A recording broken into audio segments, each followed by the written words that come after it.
빌립보서 2장 1절에서 4절까지를 가지고 오늘 제목은 하나됨의 원리입니다. 하나됨의 원리라는 제목으로 교제를 하기를 원합니다. 빌립보서 2장 1절에서 4절입니다.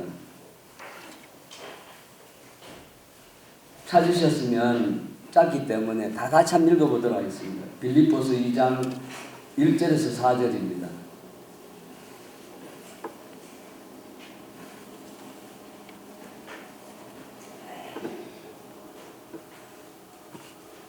자, 다 같이 한번 읽도록 합니다. 자, 시작.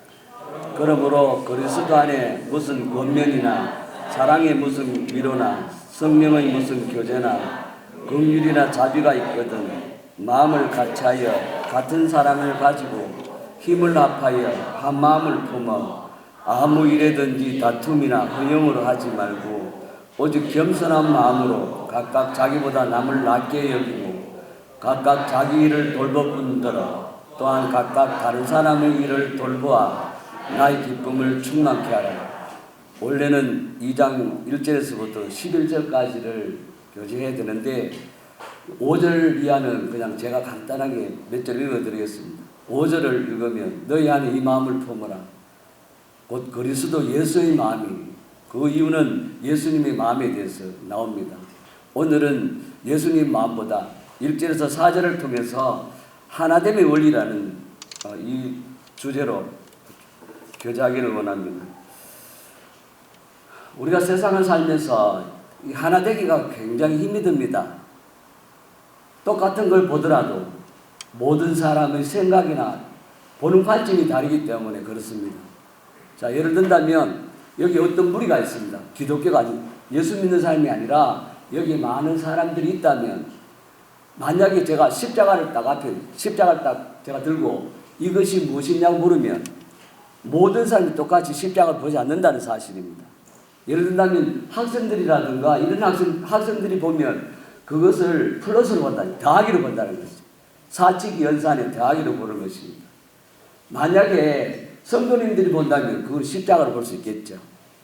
그러면 만약에 의사라든가 간호사가 보면 그거는 정십자로 본다는 겁니다. 만약에 의약품이나 만약에 약사가 그것을 보면 녹십자로 보는 겁니다. 뿐만 아니라 만약에 어떤 나라의 국기가 십자가인 국기가 있는 나라에 만약 국민이 보면 그것을 그 나라의 국기로 본다는 것입니다. 우리는 똑같은 걸 보더라도 다 같은 생각이 아니라는 것입니다. 중요한 그렇기 때문에 하나 되기가 더 힘들다는 것이죠. 오늘 제가 드리고 싶은 말은 그것입니다. 그러면 우리는 그리스도 안에서 다툼을 서로 다름을 인정해야 됩니다. 내가 다르다고 틀리다고 생각하면 안 된다는 것이죠. 우리는 나하고 다르면 틀리다고 생각하기 때문에 그 사람은 상종을 하지 않거든요. 그래서 그리스도 안에서 다름을 인정하고 서로 생각을 존중할 때 교회가 하나됨을 이룰 수가 있는 것입니다. 오늘 말씀을 통해서 하나됨의 원리를 배우는 귀중한 시간이 되었으면 합니다. 본문 1절에서 4절을 보시면 여기에 여러 가지 동사가 나옵니다. 그런데 딱 주된 동사가 하나가 있습니다. 예를 든다면 그리스도 안에 무슨 권면이나 쭉 나오다가 그 다음에 자비가 있거든 또 마음을 같이하고 같은 사랑을 가지고 뜻을 합하여 한 마음을 품어 이렇게 쭉 나오거든요. 나오다가 4절에 가면 쭉 한번 각각 자기를 돌보뿐더러 또한 각각 다른 사람의 일을 돌봐 나의 기쁨을 충만케 하라. 앞에 쭉 나오다가 마지막 결론은 이 모든 것을 통해서 나의 기쁨을 충만케 하라고 이렇게 얘기를 합니다. 이 말은 사도 바울이 이 말을 이 단어가 너희가 서로 하나가 되어서 나의 기쁨을 충만케 하라는 명령입니다. 따라서 사도 바울은 주님과 같은 권위로 한마음 될 것을 명령하고 있는 것입니다. 그리고 너희가 하나가 되는 것을 보는 것보다 더 기쁜 것이 없다고 사도 바울이 지금 얘기하고 있는 거예요. 하나 되지 못하기 때문에 사도 바울이 이 빌립보를 쓰는 거거든요. 오늘 본문에 보면 빌립보 교회의 가장 중요한 문제가 하나됨의 문제입니다. 빌립보 교회는 루디아를 통해서 여자 최초 교회가 루디아입니다. 여자가 그 다음 루디아를 통해서 또 귀신 들린 여자를 또 구원받기 위해서 이 빌립보 교회가 처음 시작부터 여자들이 중심입니다. 그리고 나중에 또 4장에 가면 또 요대어와 순두개가 있는데 4장 2절을 보면 내가 요대어를 교훈하고 순두개를 권하노니 주 안에서 같은 마음을 품어. 여자들이 교회가 주가 되니까 문제는 뭐냐면 봉사라든가 헌신은 잘해요. 그런데 하나 되기가 힘들다는 겁니다.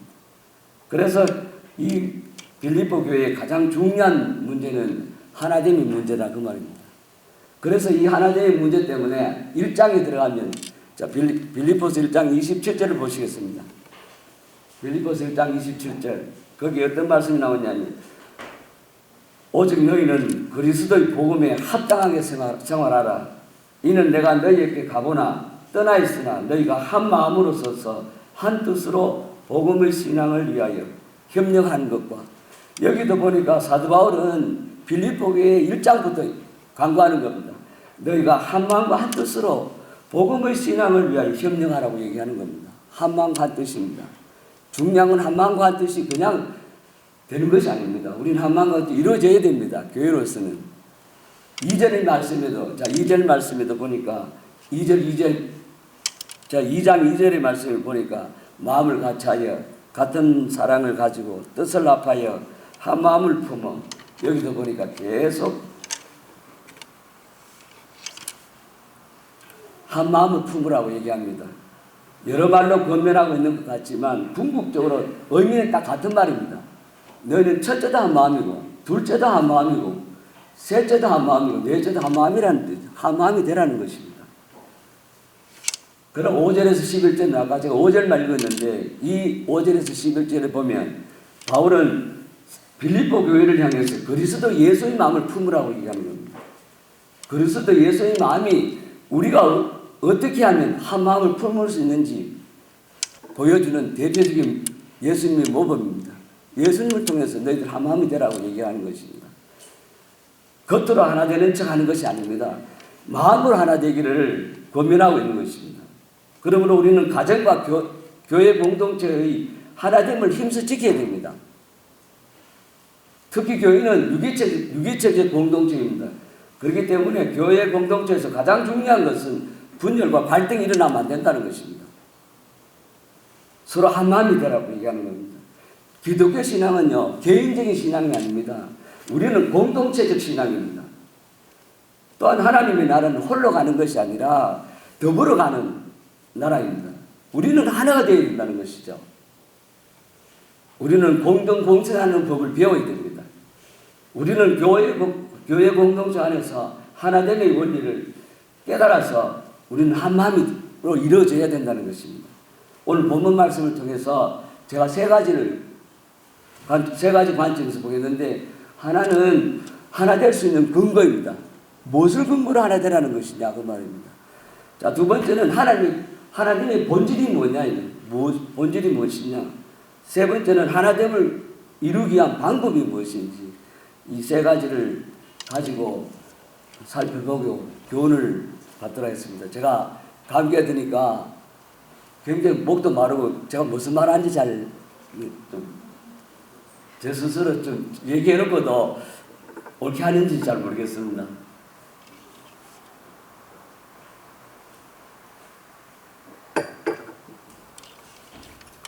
자, 첫째는 하나 될 수 있는 근거가 무엇이냐. 하나 될 수 있는 근거. 1절을 제가 읽어드리겠습니다. 1절. 그러므로 그리스도 안에 있는 무슨 권면이나 사랑의 무슨 위로나 성령의 무슨 교제나 긍휼과 자비가 있거든. 이렇게. 우리가 하나 될 수 있는 근거는 무엇보다 빌립보 교회가 가지고 있는 네 가지 영적인 경험을 제시한 것입니다. 1절의 말씀은 가정법으로 구성되어 있습니다. 너희가 긍휼과 자비가 있거든. 가정법으로 구성되어 있지만 이 뜻은 만약 뭐뭐 있거든 이런 뜻이 아닙니다. 그리고 없는 데 있는 것을 가정하는 것도 아니라는 말입니다. 이것은요, 이 말씀은 너희는 그리스도의 말씀의 권면과 사랑의 위로와 성령의 아름다운 교제와 그리고 긍휼과 자비를 경험하였거든. 이제 한 마음이 되라 이 말입니다. 이 빌립보 교회가 받고 있는 믿음의 많은 경험들을 바탕으로 해가 너희들 한 마음이 되라고 이렇게 얘기하는 것입니다. 또한 같은 마음을 품어서 나의 기쁨을 충만케 하라고 이렇게 말하는 것입니다. 이미 빌립보 교회 성도들은 주님으로부터 많은 권면과 위로와 교제와 긍휼과 자비를 이미 경험했습니다.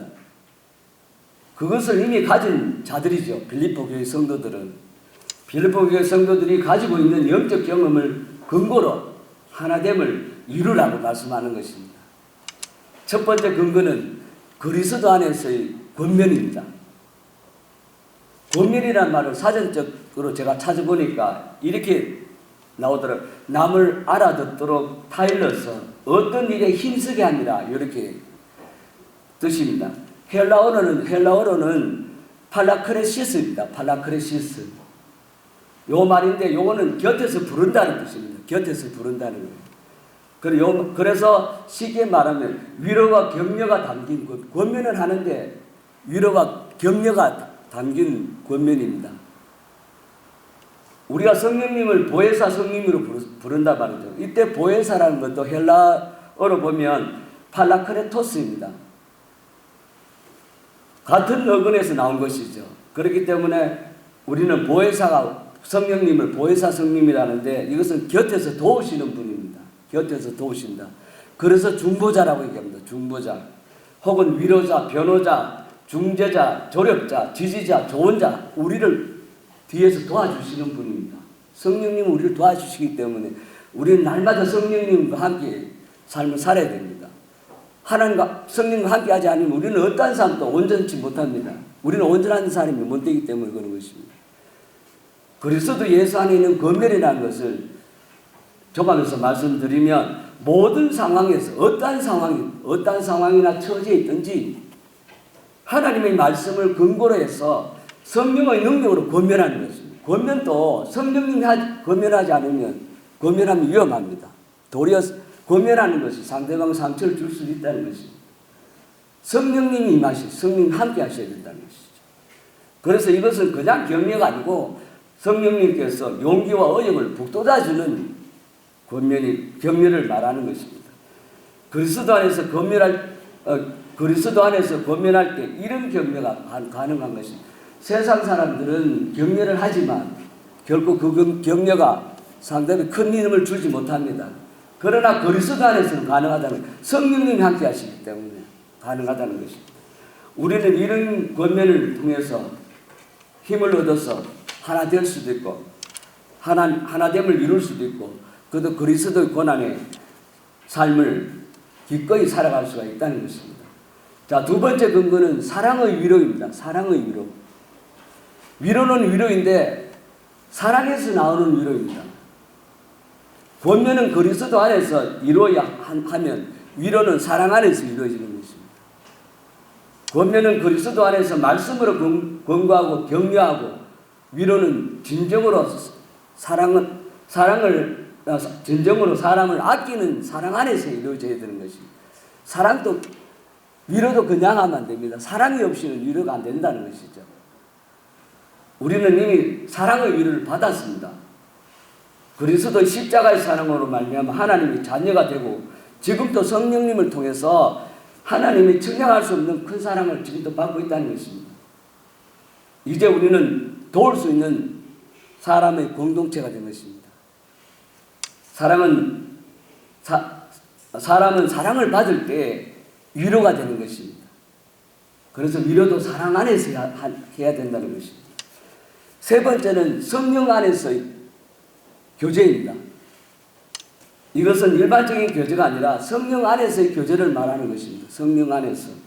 성령의 교통하심과 성령의 역사하심에 의해서 영적인 교제를 나누게 된다는 것을 의미하는 겁니다. 그래서 성령님께서는 우리의 교제를 깊은 영적 교제를 이끄시는 분이시기 때문에 그런 것입니다. 성령님께서 역사하실 때 우리는 진정한 교제가 이루어집니다. 그리고 이러한 진정한 나눔을 통해서 사랑의 띠로 더욱더 하나 될 수가 있다는 것입니다. 인간이 스스로 하나 되기는 진짜 어렵습니다. 왜냐하면 우리는 서로가 너무나 다르다는 것입니다. 기질도 다르고 취향도 다르고 그리고 삶의 스타일이 너무 다르다는 것이죠. 그리고 또 삶의 목표도 달라요. 그렇기 때문에 그런데도 우리가 하나가 되어서 예배를 드리고 교제를 나눌 수 있는 것도 성령님께서 우리 안에 계셔서 우리 마음을 하나로 만들어 주시기 때문에 가능한 것입니다. 단순히 인간의 정이 아니고 내 마음이나 내 의지로는 불가능하지만 전적으로 성령님을 의지할 때 하나님께서 우리를 하나로 만들어 주시는 겁니다. 네 번째 근거는 긍휼과 자비입니다. 긍휼과 자비가 있거든. 이렇게 긍휼은 다른 사람을 불쌍히 여기는 마음입니다. 그럼 자비는 그 불쌍히 여기는 마음을 삶에서 표현하는 것입니다. 긍휼과 자비가. 그럼 다시 말하면 다른 사람을 불쌍히 여겨서 그의 필요를 채워주는 것을 말하는 것입니다. 이 긍휼과 자비는 인간에게 주어지신 하나님의 성품입니다. 우리 인간에게는 긍휼과 자비가 없습니다. 그러나 우리 속에 성령님이 하나님이 계시면 하나님의 성품이 우리 안에 들어오면 우리는 긍휼과 자비를 베풀 수가 있는 것입니다. 하나님은 긍휼과 자비의 하나님이십니다. 우리는 하나님의 긍휼과 자비의 마음을 가질 때 하나 될 수가 있는 것입니다.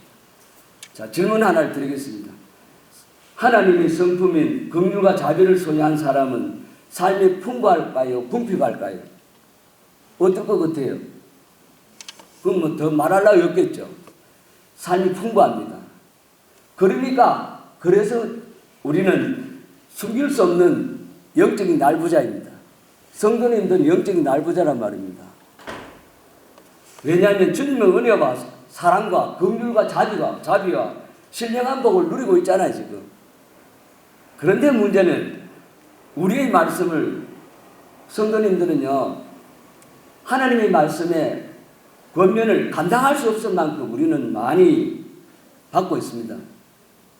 뿐만 아니라 우리는 사랑의 위로를 분에 넘치도록 받고 있는 것입니다. 우리는 가장 강력한 후원자인 성령님의 아름다운 교제를 날마다 묵상하고 있습니다. 날마다 주님하고 교제 나누고 있는 것입니다. 우리는 하나님의 성품인 긍휼과 자비를 소유하고 있습니다. 그러한 우리는 하나 될 수 있는 근거를 모두 소유한 영적인 날부자다 그 말입니다. 그러기에 우리는 다른 사람들을 권면할 수도 있고 다른 사람을 위로할 수도 있고 다른 사람과 사랑할 수도 있고 교제할 수도 있고 용서할 수도 있고 긍휼과 자비를 베풀 수 있다는 것입니다. 그런데 우리는 어떻습니까? 다 가지고 있으면서도 날마다 우리는 가난한 것을 보이는 세상에 가장 가난한 사람처럼 다 가지고 있으면서 못 느낀다는 겁니다. 우리 세상을 다 가졌잖아요. 근데 삶은 안 그렇다는 것이죠. 그래서 마태복음 18장 21절에서 35절 말씀에 먼저 어느 날 베드로가 예수님 앞에 나와서 예수님에게 이렇게 얘기합니다. 주여, 형제가 내게 죄를 범하면 몇 번이나 용서해 주리까? 이렇게 얘기를 합니다. 일곱 번 하오리까? 이렇게 얘기를 하는 겁니다. 베드로는 주님 앞에 그래도 이 정도 하면 칭찬받을 거라고 생각했겠죠. 그러니까 그 질문을 했습니다. 그러니까 주님께서 7번뿐만 아니라 7번을 70번까지 할지니라. 몇 번이에요 그러면? 7번을 70번 490번입니다. 숫자가 중요한 것입니다. 무한히 용서하라는 뜻입니다. 제가 들고 싶은 거는 자 그렇다면 그러면서 뭐냐면 한 예를 들어주셨어요. 그 예가 무엇이냐? 천국에서 어떤 임금님이 1만 달란트 빚을 진 사람과 결산을 합니다. 결산할 때에 말씀 속에 종이 갚을 것이 없는지라 그 몸과 처와 자식들과 모든 소유를 다 팔아 갚아라. 임금이 그렇게 얘기를 했습니다. 그 종이 왕의 무릎 아래 엎드려 절하고 빌면서 되게 참으소서 다 갚으리이다. 이렇게 눈물로 간절하게 호소를 했습니다. 하니까 왕이 그 종을 불쌍히 여겨서 그 모든 빚을 다 탕감시켜 주셨습니다. 너무나 기쁜 마음으로 집으로 돌아오는 길에 누구를 만나느냐 하면 자기가 100데나리온 빚을 준 사람을 만나게 됩니다. 그래서 그 사람을 그 동료 하나를 만나서 붙들고 목을 잡고 빚을 갚으라고 이렇게 얘기를 합니다. 그러니까 동료가 엎드려서 또다시 빕니다. 나에게 참아 주소서 갚으리이다. 그러나 허락하지 아니하고 자기 빚을 갚도록 옥에 가두어 버렸습니다. 이 광경을 본 동료들이 너무나 그 몹시 딱하게 여겨서 왕에게 가서 그 일들을 다 알렸습니다. 그러니까 왕이 다시 불렀습니다. 그를. 그게 32절 33절입니다. 이때 주인이 그를 불러다가 말하되 악한 종아 너가 빌기에 내가 너 빚을 전부 탕감하여 주었거늘 내가 너를 불쌍히 여긴 것 같이 너도 너 동료를 불쌍히 여김이 마땅하지 아니하냐 이렇게 얘기한다는 겁니다. 악한 종아라고 악한 종아. 그러면서 임금이 노하여 그 빚을 다 갚도록 그를 옥졸에다 넘겨버렸습니다. 이 사람의 문제가 무엇이냐고 말입니다. 이미 엄청나게 탕감받은 은혜를 잊어버렸다는 것입니다. 이미 자신의 영적으로 부유한 것을 깨닫지 못한다는 거예요. 아직도 자신은 쪼들리는 인생으로 생각하고 있었고 그러니 비교도 안 되는 사람을 용서할 수도 없다는 것입니다. 1만 달란트 얼마입니까? 도무지 평생이 아니라 우리는 영원토록 해도 이 1만 달란트를 벌 수도 없습니다. 1만 달란트는 도무지 갚을 수 없는 엄청난 용서를 받은 사람이 누구입니까? 성도님과 저란 말입니다. 우리가 만약에 하나님이 우리에게 용서하지 않았더라면 우리는 영원한 세상은 유한합니다. 어차피 제가 살아도 100살 더 이상 100살이 아니죠. 주님이 수한이 얼마큼 줄는지 모르겠지만 살다 끝입니다. 그러나 죽음 이후에는 영원입니다. 영원토록 지옥에서 살 것을 주님이 탕감시켜 주셨는데 아니 1만 달란트도 표현도 안 되죠. 1만 달란트도. 이것도 천문학적 돈이지만 비교할 수 없는 우리는 그렇게 받은 자들입니다. 우리는 가난한 자가 아닙니다. 영적으로 부유한 자란 말입니다. 하늘의 신령한 복을 누린다고 얘기하시잖아요. 그런데 우리는 아직도 가난하단 말이에요. 이게 지금 그 말을 말하는 거거든요. 지금. 그러니까 도무지 청량할 수 없는 넓고 큰 사랑을 받은 자가 누구입니까? 바로 우리란 말입니다. 우리가. 그런데 우리는 주님 나는 항상 우리는 주님 앞에 기도할 때 나는 가난합니다. 나는 너무 외롭습니다. 나 혼자 고난을 당할 수 없습니다. 나는 너무 억울합니다. 우리 날마다 그렇게 한단 말입니다. 어떻게 그 사람을 용서할 수 있겠습니까? 여러분 마음 가운데 용서할 사람이 있는데 용서되느냐 이 말입니다.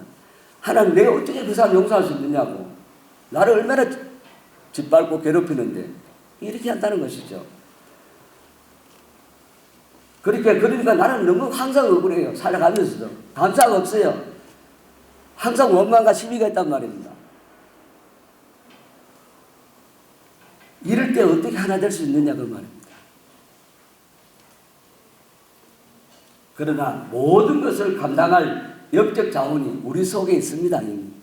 예수님의 십자가를 통해서 그 십자가의 보혈을 통해서 우리는 다 있단 말입니다. 이미 주신 주님의 말씀의 권면이 있고 주님을 받았던 말씀의 권면이 얼마나 많습니까? 주님의 그 사랑의 위로가 얼마나 크냐 그 말입니다. 주님 성령님을 통해서 얼마나 날마다 매일 아침 큐티를 통해서 하나님 우리에게 얼마나 큰 위를 말씀으로 우리를 위로하고 격려해 주는 거냐 그 말. 하나님의 성품은 긍휼과 자비가 예수 믿지 않았다면 어떻게 우리 속에 있겠습니까? 저도 없었습니다. 그러나 주님을 생각하니까 마음 가운데 긍휼과 자비가 이런 것이구나 안다는 것이죠. 우리가 영적으로 얼마나 넉넉한 사람인지를 우리가 주님을 생각하면 느낄 수가 있고 알 수가 있는 것입니다. 이 넉넉함이 있을 때 우리는 가족을, 성도를, 친구를, 이웃을 품을 수도 있고 용서할 수도 있고 사랑할 수도 있고 하나됨을 이룰 수가 있다는 것입니다.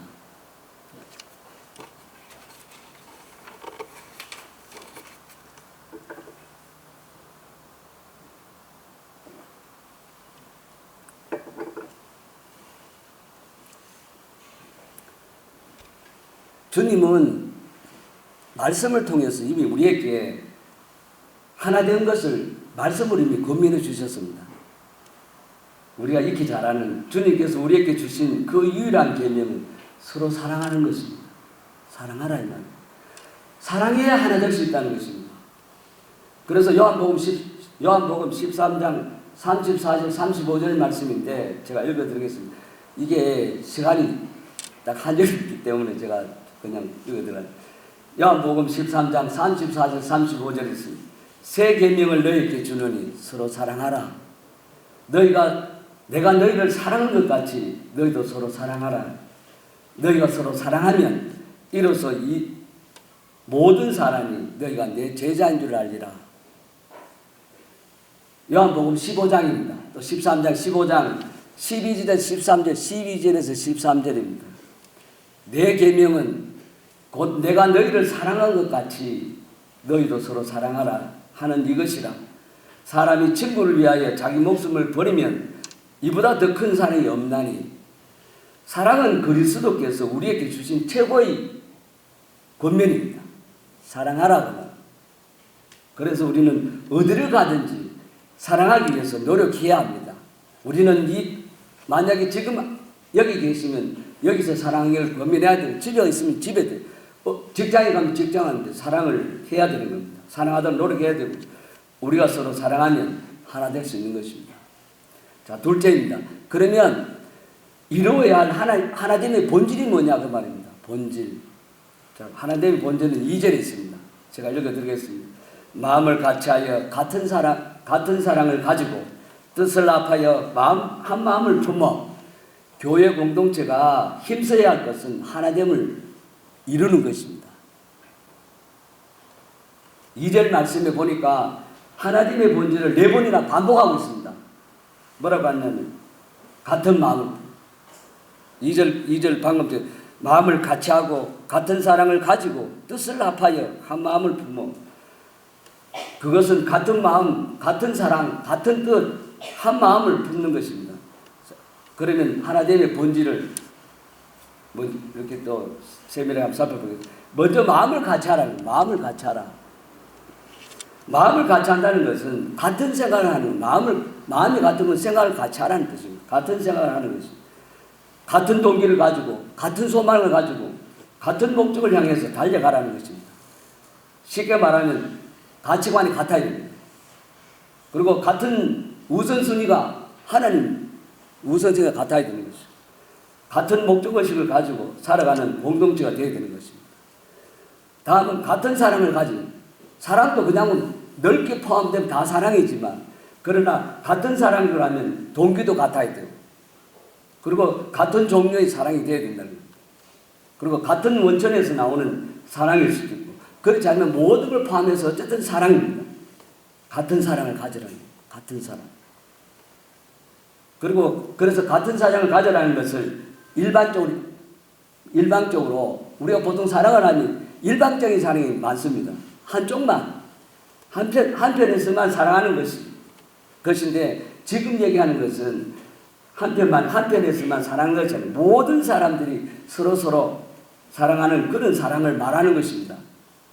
그래서 교회 공동체 안에서 어떤 사람은 미워하고 어떤 사람은 싫어하고 증오하고 이래서 안 된다는 겁니다. 어떤 사람은 또 사랑하는 그런 상황이 발생해서는 안 된다는 것입니다. 우리는 다 사랑해야 됩니다. 안 된다는 거죠. 사랑해야 돼요. 미워하면 안 됩니다. 성도님들 왜 미워하지 말아야 되는지 말씀드리겠습니다. 주님이 우리를 사랑하는 것처럼 우리도 서로 사랑해야 됩니다. 주님이 저를 사랑하는 것처럼 주님이 성도님을 사랑한 것처럼 우리가 사랑받을 자격이 있습니까? 우리는 자격도 없어요. 그러면서 하나님이 저를 사랑한 것처럼 성도를 사랑하라고 그렇게 권면한단 말입니다. 사랑해야 돼요. 미워하면서는 안 된다는 것이죠. 미워하면 심은 대로 거두게 되어 있습니다. 두고 보시면 미워하면요. 미움이 심어지면 남이 엄청난 원망과 불평과 온통 죄악이 다 미움이 사망. 여러분 가인이 아벨을 미워했기 때문에 살인하는 거거든요. 우리는 마음 가운데 이 감정이니까 이거 좀 미워해서 되겠다. 아닙니다. 그 미움이 심은 대로 거두게 되어 있다는 거예요. 성경의 가장 큰 기본 원리 중에 하나 법칙 하나가 있다면 신문대로 거둔다고. 성경이 눈에 나옵니다.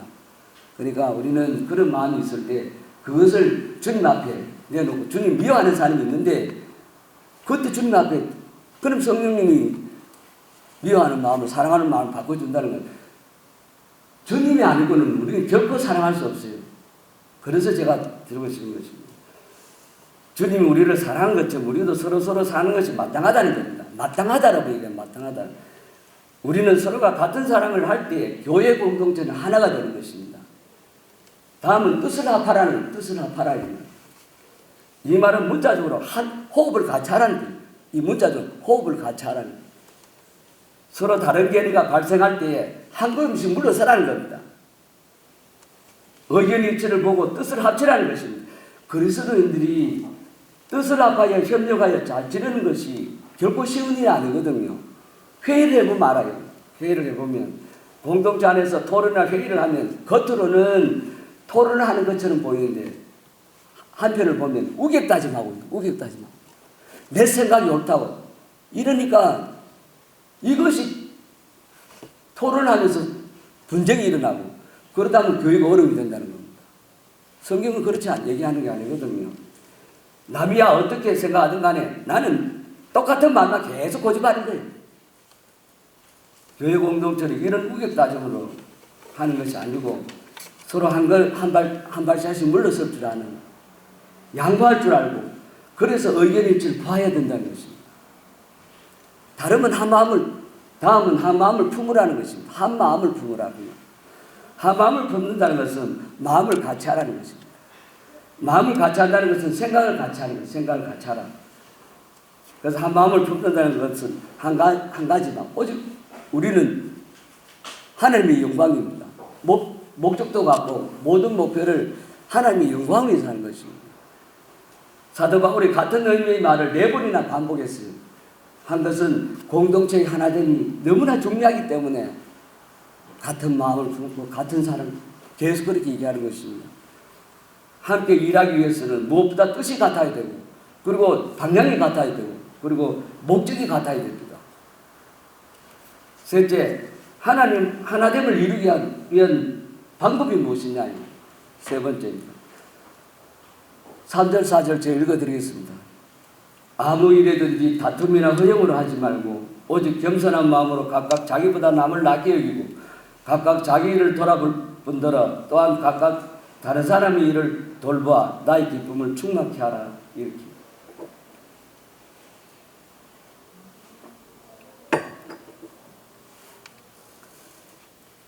먼저 하나됨을 이루는 방법은 먼저 다툼과 허영을 하지 말아요. 다툼과 허영입니다.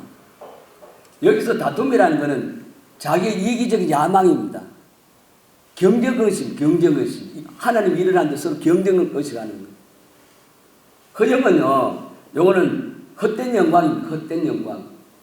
즉, 자기 영광을 구하는 태도. 다시 말하면 자기 과시, 자기 자랑. 이게 허영입니다. 물론 이기심은 인간의 본능입니다. 그러나 적절한 이기심은 자기를 발전시키는 자극제도 될 수 있습니다. 그러나 자기의 이기적인 야망으로 말미암아 다른 사람에게 피해가 가고, 그리고 공동체에 해가 될 때는 이기심을 죽여야 되는 것입니다. 교회나 가정이도 마찬가지입니다. 가정도 동일합니다. 결국 자기 이익을 추구하거나 자기 이름을 드러내는 생각이 공동체 안에서 갈등이 일으킨 요인이 되는 겁니다. 교회의 분열에는 항상 이런 이기심이 자리 잡고 있다는 것을 아셔야 됩니다. 겉으로는 진리고 하나님의 뜻이라고 하지만, 그러나 그 이면에는 자기 욕심과 자기 이름을 드러내고자 한다는 거죠. 이런 이기적인 욕구가 일어난다. 이것은 그리스도인에게 있어서 참으로 부끄러운 일입니다. 주님을 아신다면 이러면 안 된다는 거죠. 자기 이름을 드러내고 싶은 것은 인간의 욕구입니다. 누구든 다 있는 건 저도 있고 다 있습니다. 그러나 그리스도 안에서 우리가 해야 할 것은 자기 이름을 낮추는 것입니다. 잊어버리는 것입니다. 자기를 부인하고 얘기하거든요. 실상 자기 이름을 잊으려고 할 때 우리는 더 큰 이름을 주시더라는 겁니다. 주님을 보거든요. 빌립보서 2장 9절 말씀에 보면 빌립보서 2장 9절입니다. 이름으로 하나님이 그를 지극히 높여 모든 이름에 뛰어난 이름 주시고 이름을 주사 예수님이 십자가에 죽으셨습니다. 예수님이 십자가 죽을 아무런 이유가 없습니다. 그거 하나님이신데 어떻게 십자가 죽겠습니까? 그러나 십자가 죽으면서 자기 이름을 잃어버리니까 하나님이 모든 이름에 가장 뛰어난 이름을 주시는 겁니다.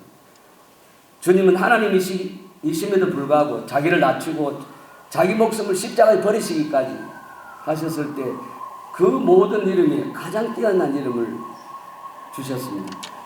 교회 안에서 직분이나 은사는 영광의 자리가 아닙니다. 종의 자리, 섬기는 자리입니다. 장로나 집사나 교사들은 영광의 자리가 아니라 진짜 종으로서 섬기는 일을 해야 되는 것이 마땅합니다. 자기가 어느 곳에 종으로 가게 되었다고 자랑하는 사람 세상 아무도 없더라는 거. 우리는 종이라고 얘기하면서도. 그런데 저는 지금까지 자기 집안이 대대로 종살이 했다고 자랑하는 사람 한 사람도 없더라는 거. 자랑하는 사람들을 보면 사돈 8조까지 따져가면서 높은 벼슬을 자랑하고 있다는 거예요. 교회 성도들 중에도 일가천체 성도들 중에 동일합니다. 일가천체들 중에 목사나 장로의 직분을 가진 자들을 자랑하더라는 겁니다. 교회 안에서 어떤 일을 맡았을 때 그것은 종이 된 것을 얘기하는 것입니다. 교회에서는 섬기는 일로 싸움이 일어나지 않습니다. 섬기 일로 싸우는 게 아니라는 거죠. 뭐 때문에 싸우냐? 결국은 자기의 명예를 드러내는 거예요. 자기를 드러내기 때문에. 그리고 체면 때문에. 직분을 왜 주지 않는 거예요? 내 이 정도인데 왜 직분 안 주느냐? 이런 것 때문에. 일 때문에 일어난 건 아니라는 거죠. 그러나 우리는 다툼과 허영으로 해서는 안 된다는 것입니다.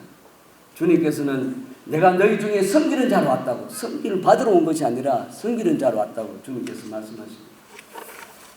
다음은 겸손한 마음으로 자기보다 남을 낮게 여기고 겸손한 마음으로 공동체를 이루기 위해서는 교만해서는 안 됩니다. 자기만 잘났다고 하고 남을 무시하면 하나가 되기 어렵습니다. 겸손해야 하고 자기를 낮춰야 됩니다. 실제 그렇습니다. 하나님께서는 모든 사람에게 독특한 은사를 주셨습니다. 그래서 다른 사람에게는 자신이 가지지 못한 장점을 다 갖고 있다는 것을 아셔야 됩니다. 축구 경기할 때 공격수만 있습니까? 공격 잘하는 사람도 있고 수비 잘하는 사람도 있다는 것입니다.